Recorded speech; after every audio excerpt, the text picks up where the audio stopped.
আসসালামু আলাইকুম। বাইকে কিন্তু আজকে আমরা অ্যাডোস F52 ডেলিভারি দিয়ে দিলাম, যেটা হচ্ছে 8 GB র্যাম 8.5 GB রোম।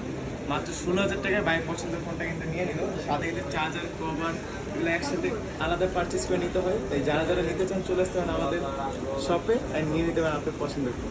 তো ভাই, আপনার ফোন সার্ভিস ভালো পাইছেন? যেটা বলছেন সেটা পাইছেন তো? সবাই কিন্তু আসবেন নাকি?